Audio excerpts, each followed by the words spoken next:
As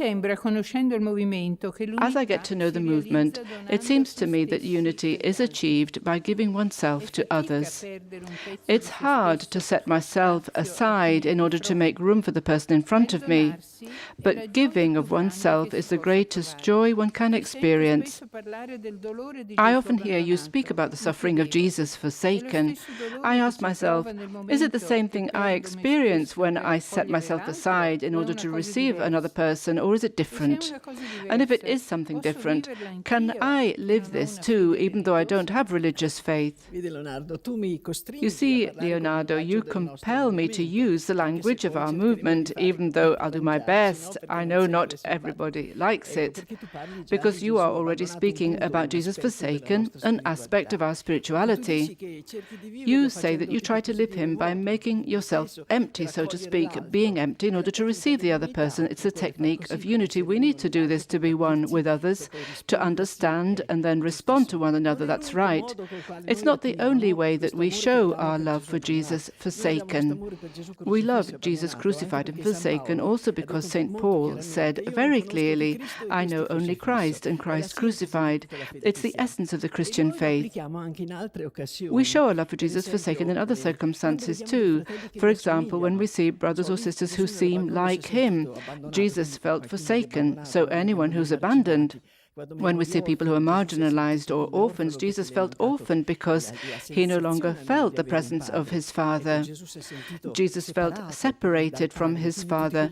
And so all those we see suffering because of any kind of separation, of any kind, between members of the same family, between cultures, nations, or ethnicities, we bring our love because there we see an aspect of Jesus forsaken.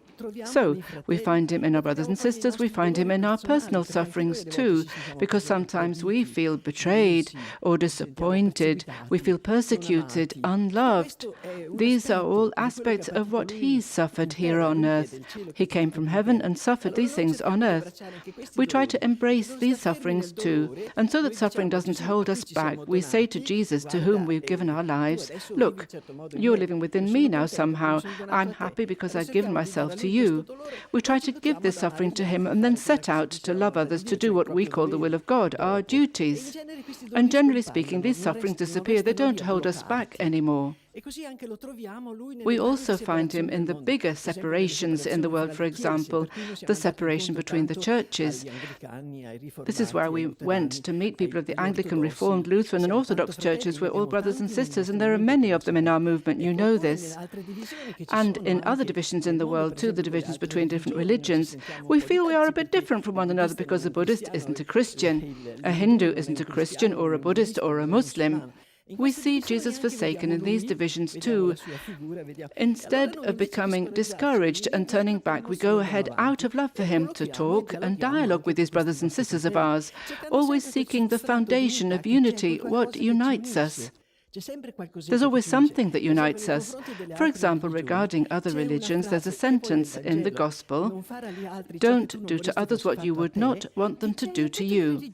These words are in all religions, so on this basis we can already find a very strong unity with members of other religions, a faithful of other religions.